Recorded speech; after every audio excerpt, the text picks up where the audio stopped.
Thank you, everyone. I really appreciate this. It's an honor to be here. I hope that the presentation and the Q&A and any information that I present from my own experience motivates, some of you to, if you're in the RN path, to definitely look into the NP path, because it is very rewarding, and it's a different take. And if you're not sure, on the fence, and I know everyone is on a health career path, that this would be something that you'll look into and get motivated by, because I'm definitely a champion for nursing and I love it. And being a nurse practitioner is very rewarding for me. So let's go into the presentation, and then I'll bring up personal experiences and answer questions. All right, so exploring, let's see, let's move on. There you go. So FNP program, or any NP program, is through a graduate experience. Just the stepping stones into becoming a nurse practitioner and family nurse practitioner. Of course, it's a nursing path, so you do need to be a nurse practitioner, an RN with the BSN, and then have experience as a nurse.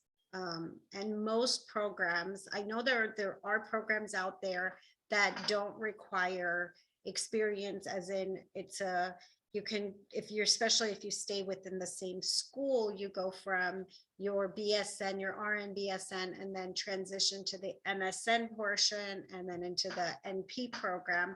However, most schools do require RN experience. In my case, it was a minimum of 1 year experience as a nurse. And what that entailed for me, I became an RN. I got into a BSN program. You passed the NCLEX. I was a bedside nurse for over 3 years cumulatively. So before I applied for the NP program, I believe it was actually probably about 2 years bedside nursing. So got through, the beginning part of COVID and all of that, and applied for the NP program.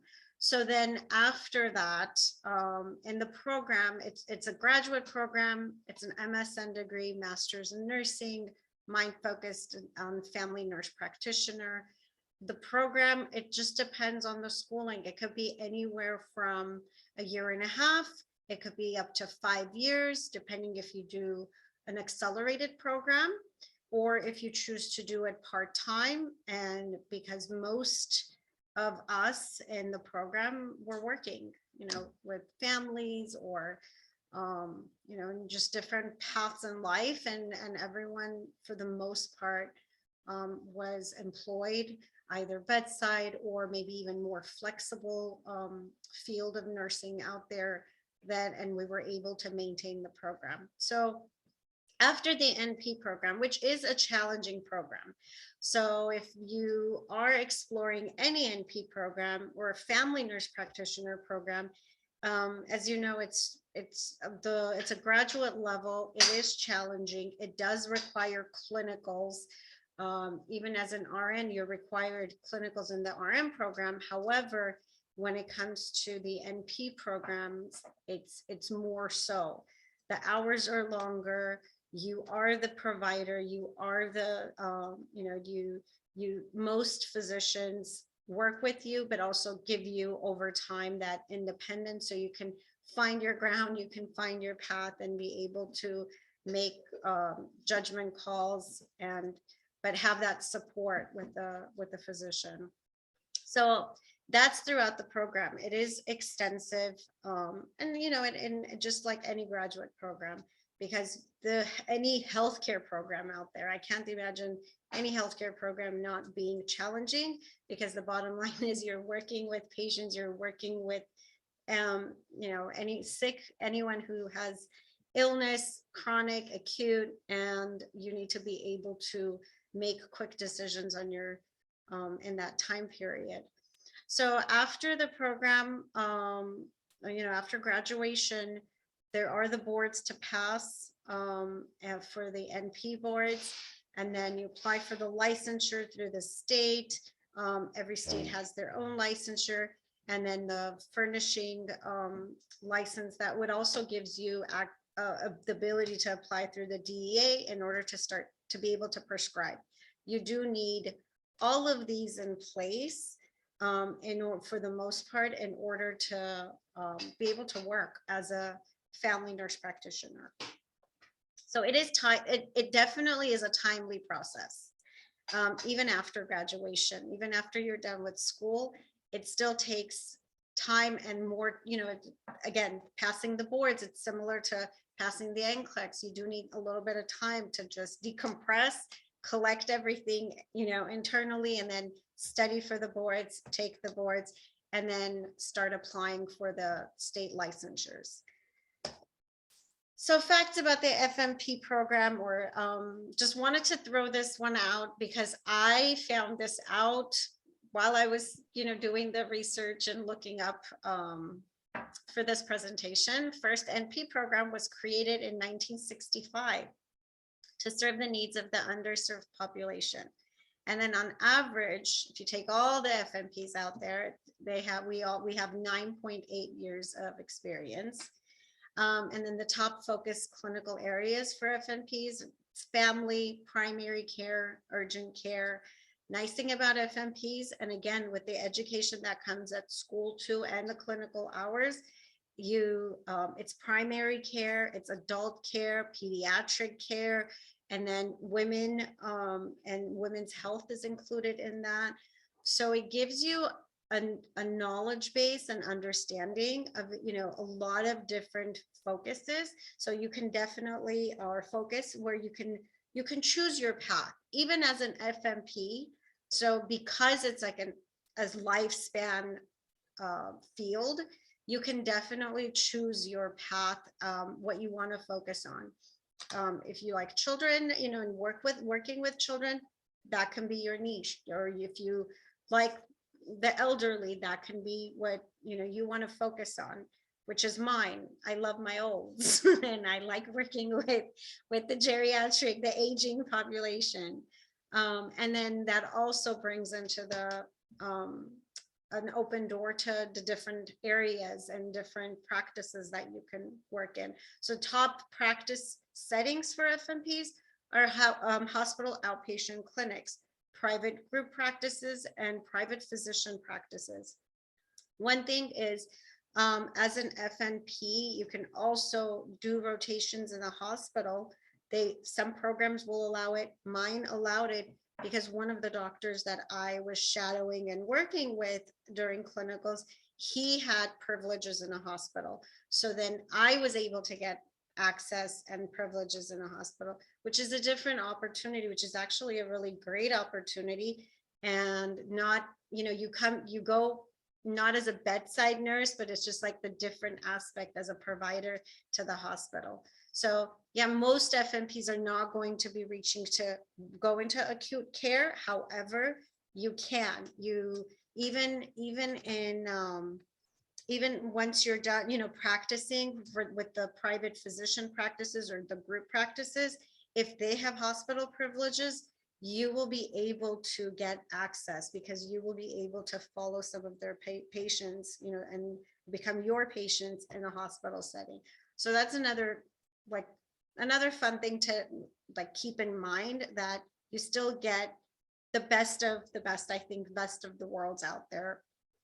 As a family nurse practitioner, as a nurse practitioner, you can still keep that broad education, but then find your focus and specialty, or focus internally within that. In the most settings, clinic settings, urgent care practices, it's primary care that family nurse practitioners focus on. So the diagnoses are, abdominal pain, UTIs, GERD, you're going to do physicals.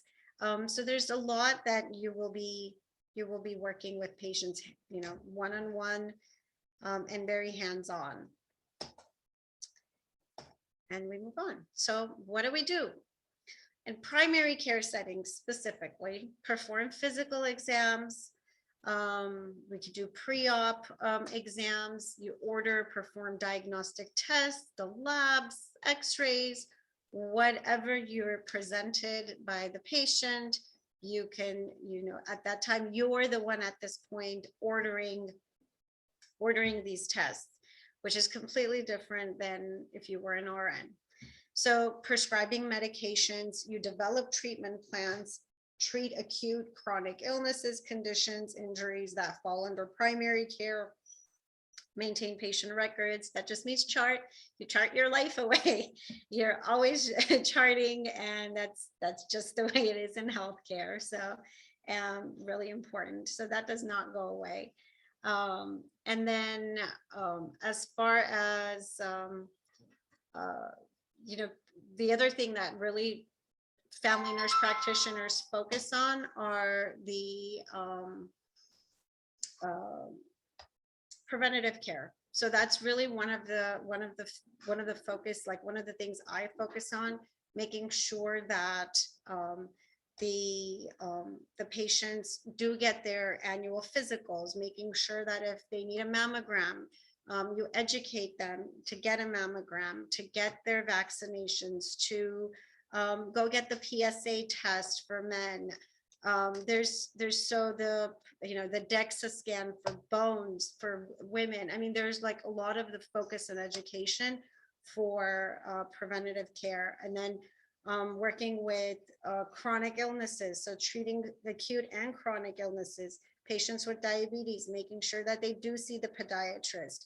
So there are a lot of that, like a lot of education that FNPs do, and work closely with patients to keep them as healthy as possible. So this is a fun slide, difference between doctor and FNP. So all doctors we know can prescribe medicine, but not all nurse practitioners can do it independently. Can we prescribe? Yes, we can. However, in most states, we are overseen by a physician in order to prescribe, and in order to even, like every interaction is overseen and signed off by a physician.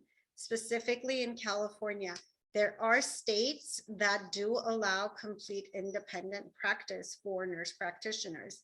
It is coming down the pipeline for California, which is exciting because everyone thinks that it's 2023 because that's what got passed, that nurse practitioners are going to practice independently. However, there's always, there's a caveat, which I think is the right thing to do, because experience needs to speak for itself. There is an experience, 3 years of experience as a nurse practitioner actively working in order for the nurse practitioner to become independent. So I myself, I'm not even eligible for that. So I don't have the 3 years as a nurse practitioner to practice independently. So that is something I know that a lot of people, they're like, well, you can do this all by yourself. You don't need a doctor for this. You don't need it. Yes, we do. We do. And at this time, it's exciting, but it's also very, if this is our learning path, like everyone needs that experience before going independent. So on the side here, on the right-hand side, what doctors can do, what nurse practitioners can do. So the main thing in primary care is that we do need to collaborate with a physician in order to practice, in order to treat patients, in order to write prescriptions for various things. So this is a different routes for nurse practitioners. Family nurse practitioner, that's me. There's adult gerontology, acute care nurse practitioners who focus in the hospital with the aging population. and then adult gerontology, primary care nurse practitioners, pediatric, neonatal, psych, and women's health.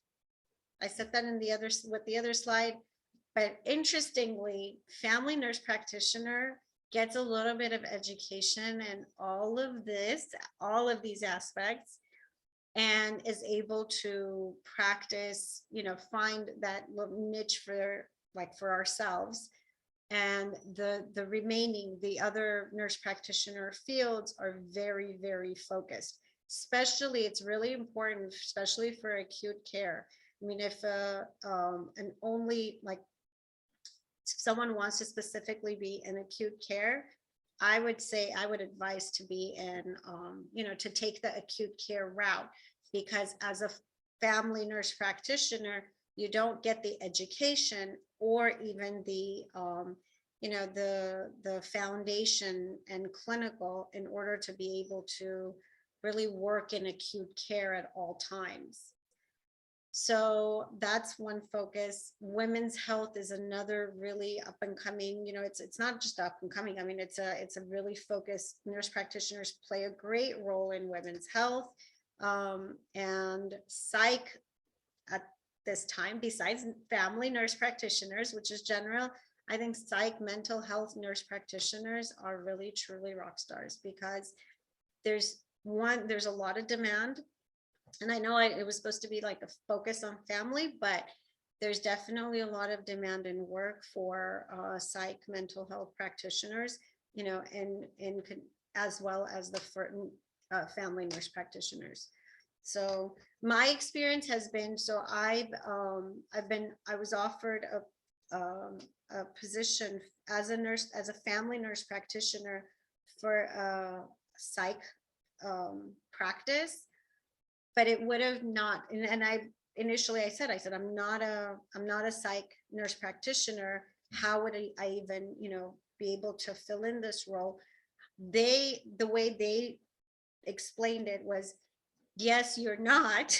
However, they do want family nurse practitioners to, to be able to treat, not like minor situations, to be able to talk to patients and find solutions for mild cases, as opposed to more major and severe cases. So there is also room for family nurse practitioners in the psych world. More of that. All right. So no, these are average numbers a couple of years ago, and this is throughout the US. I would have to say California is more on that median line and up, because we are in LA and we are in California, and cost of living is very high here. So on average, nurse practitioner salary is 111, over 111,000. Best paid, 25% made 130, while lowest is 94. Again, this is US stats, and it's pretty good because you are going to be at the higher end in California. And then many nurse practitioners or family nurse practitioners do choose to work in various settings to extend the knowledge, client base, and maximize income. Some of my, the jobs can be very flexible. I can have two to three different practices that I work in, because it is flexible, because it is, it's on my own time, and you get more education, you build more knowledge, and clients or patients in different fields, in different aspects. So, and then everyone pays a little different. You maximize your income that way. As I said earlier, FNPs do focus on preventative care, teaching healthy patients to maintain their conditions or to stay healthy. That's a really big focus of mine. Practitioners do build really good relationships with patients and their families. And then graduates, and this is a very high growing field. There is a data, government data projects 45% job growth by 2030. So that is a very positive news for the job market for FMPs.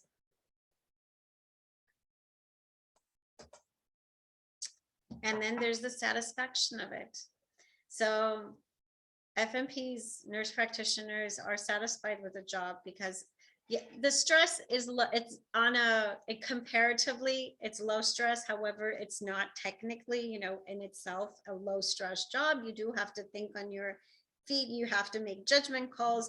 You have to treat patients. You are dealing with, patients who are ill, people who are ill. So, but relatively, it's considered not the highest stress level job out there. It does give you a good work-life balance. There is definitely flexibility, and there's definitely opportunities to advance, be promoted, earn higher salary, and satisfaction reports show that this is US News, that 82% of NPs questioned would choose their career path if given the choice to redo it. I think that says a lot because, I mean, the way I see it for myself, I wish I had done this sooner. I really do. I say it to everyone. I wish I did, what I'm doing a lot sooner, a lot younger, years before. But I'm very happy to do it now.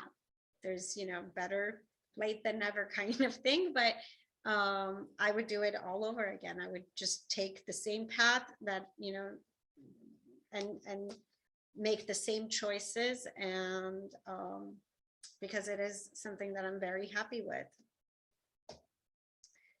All right. As mentioned, opportunities for advancement and salary. I think salary plays a big role in satisfaction. I think the transition, that's because the transition from RN to NP, there is a different, I guess, mindset that comes with it, and that helps. And the flexibility and the job opportunities are a little bit different and more vast. So because I think NPs feel that they're getting paid well for the job that we are doing. So that plays a big role in satisfaction. The stress level I was talking about, yes, this is a complex job. It's a huge responsibility. There is a stress level. No job is without stress, but relatively, this is not, it's considered an average stress job. So which makes us as employees, as nurse practitioners happy. A little bit more stats based on US rankings. Number 2 in best healthcare jobs, number 2 in 100 best jobs out there, and best STEM job overall score is 8.4 out of 10. And this basis based on, sorry, my typo, on pay, autonomy, and high job demand. So there are definitely a lot of jobs out there for nurse practitioners, a lot of opportunities. And that's a good thing. And there's a lot of growth. All right. So what makes everything so great in the NP FMP role? Every day you're making a difference. It is a positive, our job entails positive impact on patient lives and improving well-being. I mean, it's I love working with the patients and the families, and I'll talk a little bit more about what I do specifically. There's autonomy. Even though we're not independently practicing in California, there's still an autonomy, making judgment calls on your own. And it is rewarding and exciting and challenging, especially when you're new. It's a lot of calls that, you make, whether to give an antibiotic or whether to, which test to run. You're going to work collaboratively with the physician, especially in the beginning. You're going to base a little bit more, I guess, knowledge from them in the beginning in order to make these calls. but it feels so amazing to get it right. It feels so good. And then if you're not on that right path, at least, you have that someone guiding you, which is really good. So nurse practitioners are highly respected.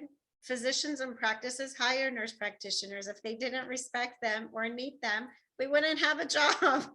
we wouldn't be able to have a career at all. So there is definitely a need, and there's definitely a respect for nurse practitioners, because we work together, we collaborate, we do the independent, work, and then we again go back to the table and collaborate. So there's definitely that, which makes the NP role, to me, very respected and rewarding. It is best of nursing and best of being a provider. So it's just best of both worlds. It, provides holistic care with the ability to diagnose, treat, and prescribe medications. I can't tell you the number of times I feel like, as even a bedside nurse, actually, as a bedside nurse, maybe if this was done or that was done, now as a provider, I can say, oh, you know what? We are going to do this and we are going to do that. This is the right treatment. This is the wrong, this may not be the best of treatments. So I think that independent feels really good. And it gives the, takes the knowledge and the years of experience as a nurse into being a better provider. Again, job demand and specialization. FNP demand is high due to primary care shortage and our aging population. And then we can specialize in various group age, like age groups as far as who to treat. The other, side of, or not just side, but the other option is self-employment. So we have the medical knowledge base, communication skills, and a lot of healthcare based businesses thrive better when there is a someone like a nurse practitioner with the medical knowledge foundation, and you can do, med spas, you can have other healthcare businesses, home health agencies, hospice, there's coaching, health coaching. So there's a lot out there. Urgent cares can be run by and owned by nurse practitioners. Again, everything is going to be in California collaboratively with a medical director, but there are a lot of options for employment. If you don't want to work for someone, you can always work for yourself.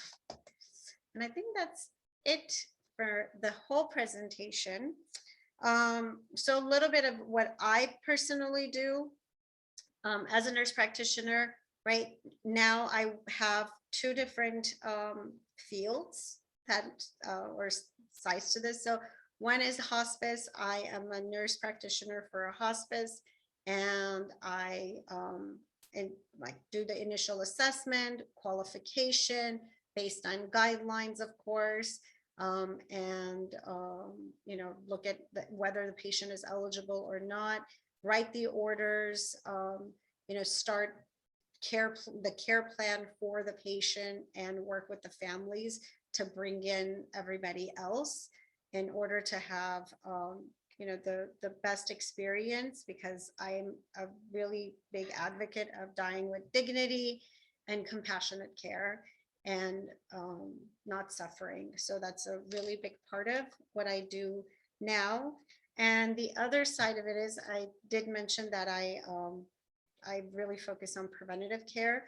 So I work with elderly patients, 65 plus, who do have comorbidities, diabetes, heart disease, elevated cholesterol levels, are on multiple medications. And my goal is in that job to make sure that they follow through on all of the preventative care measures, as I was saying earlier, making sure that they do get the mammogram, making sure that they do go, they see an ophthalmologist if they're diabetic, they see the podiatrist, they manage their medications well, and make recommendations based on all of that.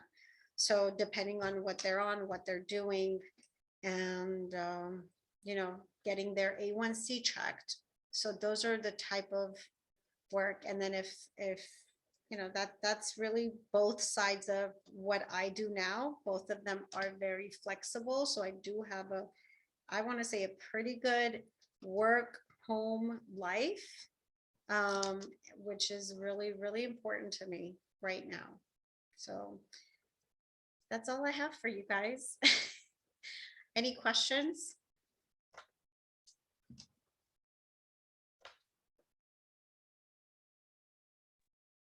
Thank you very much, Nuritsa. I believe someone, oh, Evelyn, she put a question in the chat.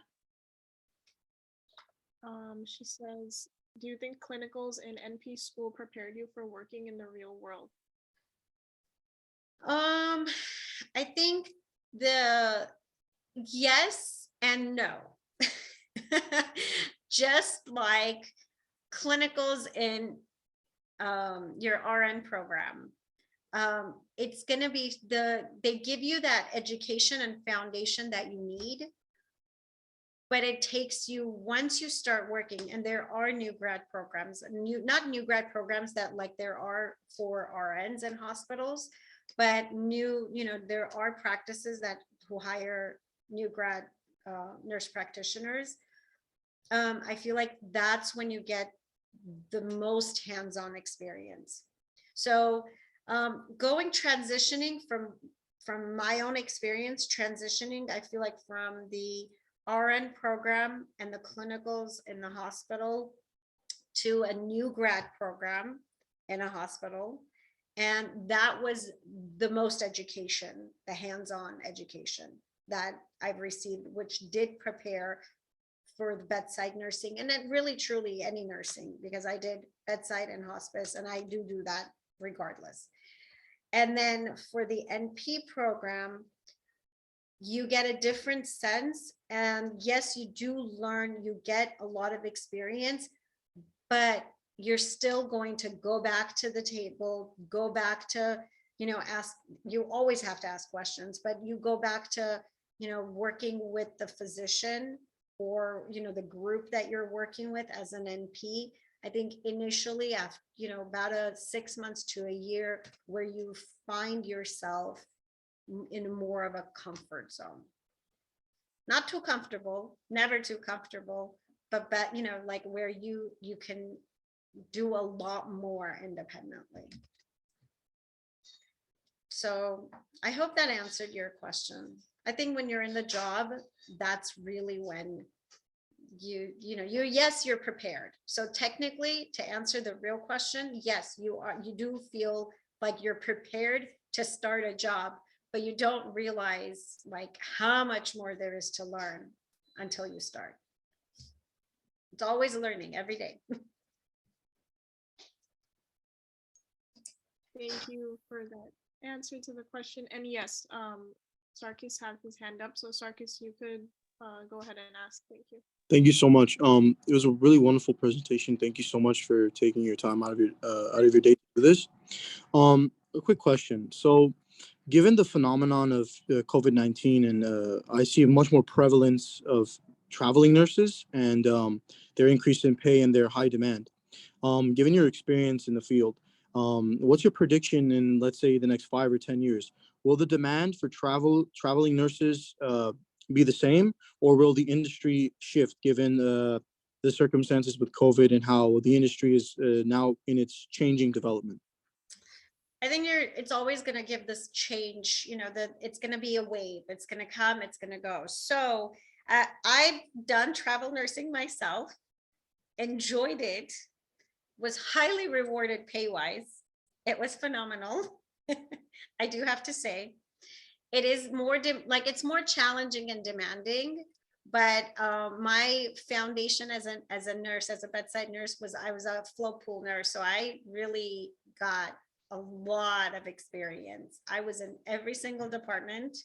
I'm a cardiac neurotelemetry nurse, so I went through, you know, besides both of those, I mean, I was in oncology, GI, And then when COVID started, it was full on COVID, and then ICU. So there was a lot of experience for me. And after a few years, I mean, COVID brought in more travel nurses, and it's very lucrative to do than probably ever before. So I got into travel nursing, but then what happened was, as the numbers decreased from COVID, all the contracts got canceled. So it was, so will there be a demand, or will there be a need for travel nursing? Yes, because I think there's a shortage of nurses in the hospital. There's a demand for nurses even now in the acute care. But I mean, do I project there? It's going to be a cycle. It's going to be these waves that are going to be like, right now there's a demand. I mean, really, I know there's a demand because I do get calls, for acute care, bedside nursing all the time. And then once the season of the cold, the flu, and right now COVID, as it declines, and there won't be a demand. The next 5 years is a long time to tell, as COVID numbers hopefully decrease, and as but I mean, right now everyone is struggling with the flu and everything else, and the children with RSV, that the hospitals are struggling, like are short for room. That's, it's just going to be cyclical. I think it's a wave. It's going to come and it's going to go. Do you want to do travel nursing? Is that the question? It's like, why you're curious. I'm curious just because I've heard about it. And my mother, she works at a adult day healthcare center, and there are RNs there that work alongside. And I ask because I'm curious. I like to. My major is computer science, but it's interesting, the healthcare industry. And travel nurses make very, very, very good amount of money, Yeah. especially Yeah, this time. absolutely.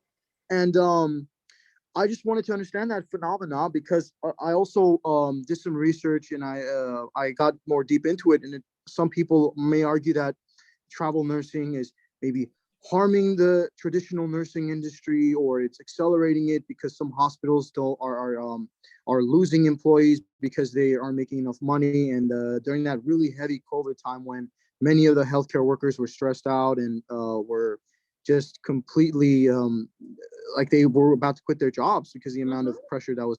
Absolutely. So when people figured out about travel nursing and how it's much more lucrative, and it incentivizes them to go to it. So that's why I asked this, because like, I'm just curious. It's like a curiosity from it, like how that just came out of nowhere because it like ballooned and skyrocketed, like more travel nurses than ever. It's not that it came out of nowhere. It was always there where the demand is. People travel to in nursing.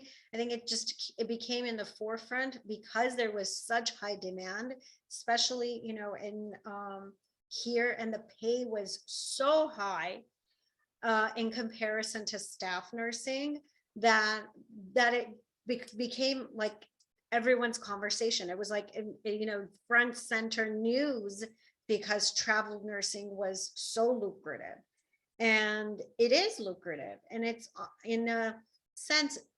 Do I think that staff nurses are not paid enough? Absolutely. I've done both. It's not that it's ruining the industry. There's nothing to ruin. I think it's a matter of staff nurses need to be more appreciated. I've done it both. In the worst of COVID time, I was a staff nurse. In the best of COVID time, I was a travel nurse. So, and sometimes I look back, I'm like, maybe I wish I had done it sooner. It's just because the healthcare with COVID, there was so much, so little stability, not the job, but like from day one to day two, like you don't know where COVID is really going to take you. It was a scary situation. I think that's a lot of reasons why a lot of us stayed as staff nurses and took care of the patients, and and it was a very, very challenging, difficult time. And I don't think there are great travel nurses out there. You hear the worst. I think we thrive on hearing the worst, but that's not true. I mean, having done both, there are phenomenal travel nurses who come in from different places, major university, like East Coast nurses from major university based hospitals, who bring on a lot of knowledge, a lot of care to patients here. That's also, and there are ones that are not so great. So it's it just depends. So as far as what I project, I can't project. I don't know, but it is going to be a wave for sure. Right now, we're sort of on that higher end of that wave. There's a demand. There are travel nurses coming, and nurses from here going to travel because the money's great. So you can do local Thank you. travel here too, by the way. NP, I've heard that, there's also NP travel, if that's what you choose to do. So there's a lot out there. I know you're not in the same in the field, but still, for Yeah. friends and family. Thank you so much. And I just wanted to, thank you for everything that you've done. And the healthcare workers, you're right, deserve more praise and especially more support. Thank you so much. I You're appreciate it. welcome. Thank you for having me. Of course. How was your, there's a question of how was your work-life balance as a bedside nurse?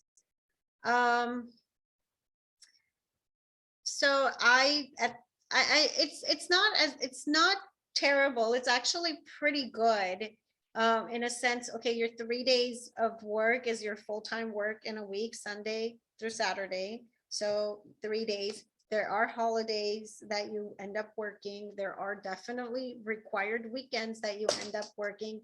So sometimes that's a challenge with family and children and events and all the parties, and it's the life events, weddings and all of that. So there is definitely a challenge for that, but it's still like really manageable. I would say there's a pretty decent work-life balance. The only thing is, like, if anyone says, oh, you only work 3 days a week, it's not so bad. There is a lot of wear and tear in that 12 hours as a bedside nurse. So it is very challenging. Like, I've never worked nights, so I can't, like, I will be the first to tell you, I will not do nights for anyone, anywhere. I've never worked nights, but even in the days as a bedside nurse are the busiest days of your life. So there's a lot of exhaustion. There's a lot of recoup the next day. So it's not just working 3 days a week. So there's just, you need that, you need time. And then, but some nurses definitely thrive on it, work 3 days straight and then have 4 days off, which is great. You do need a day to recover after that. Almost everyone I know does, but it can work. It can, you can definitely keep it balanced, especially if you work for a flexible unit, which I did, because I was a float unit. So that was pretty great. Like, the days I needed off, I was able to take off. The days I needed to, I had to put in for work, were fine. And so that helped out a lot for the work-life balance for me.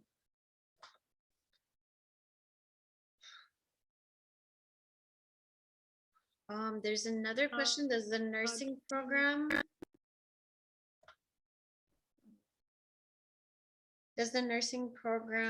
school you graduate from impact your likelihood to find a job? For example, West Coast is fast-paced with an easier acceptance into programs. So I'm wondering if there's any stigma behind that. I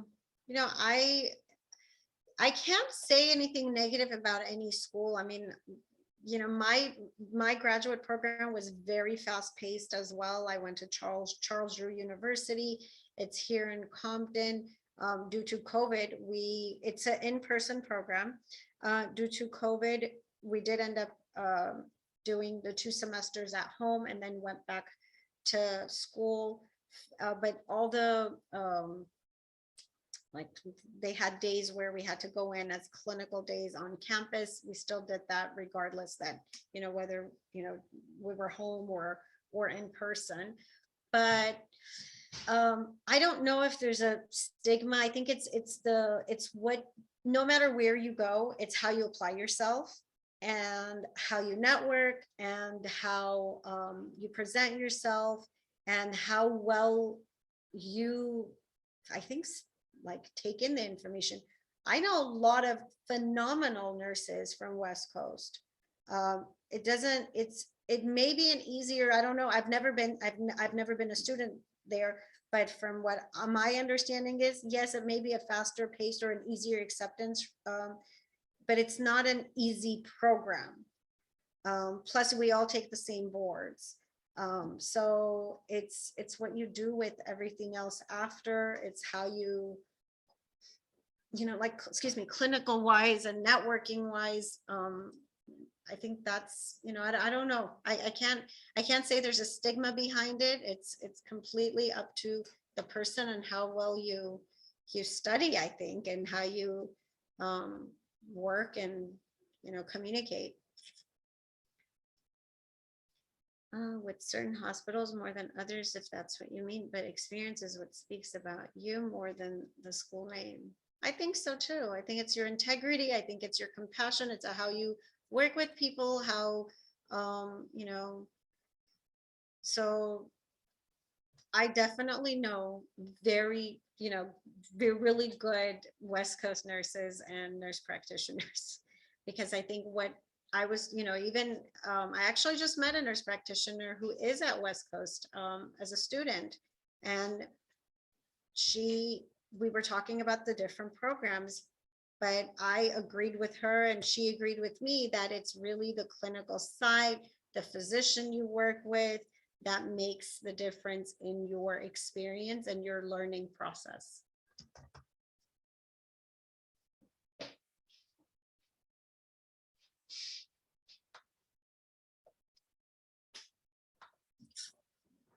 Did I miss any questions?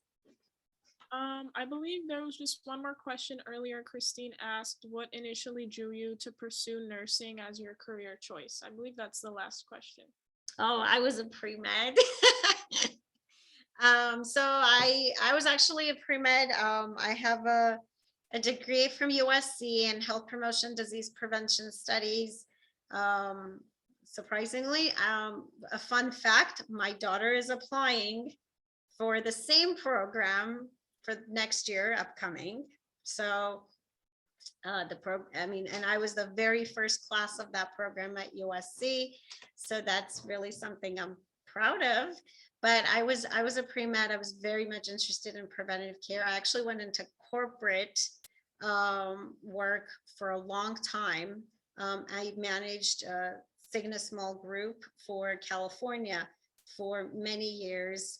And then I really wanted to get out of, I felt like I wouldn't even call it a burnout, but you know what? I wanted to go back to it. Like I did not want to live in regret. I don't know if that's the best of like choice of words, but looking back as to the fact that I really wanted to be in the healthcare clinical field and the clinical aspect, and nursing at that time in my life was the best choice because it brought in, what I had learned in my initial bachelor's program. And then even the corporate work that I did was still healthcare focused on that end. So nursing, I think, was the most that I was going to be able to like get into at that time, and really passionate about it, by the way. So if anyone is confused about what they should do, but to do it in the health field, and I would say do nursing. Why? Because I really have found my like what I love to do on a day-to-day basis for work. So there's that. That's great that it's really important that your career choice is fulfilling and like satisfying too. So I'm glad to hear that. And all right, I think we don't have any more questions in the chat. Thank you so much, Nuritsa, for joining us, and that was a very informative presentation. I learned a lot. I'm sure people learned a lot as well. We were very glad to have you here. Thank you for dedicating your time. And before everyone leaves, we just like to take maybe a group photo of everyone. So it'd just be like a screenshot of like the Zoom boxes. So if you guys could turn on your cameras if you feel comfortable. This picture will probably only be going on like the Armenian Pre-Health Instagram, if anything. So if you guys are comfortable, turn on your cameras, and then I believe Christine will be taking the screenshot. So Christine, you can tell us whenever you're ready. Thanks, guys.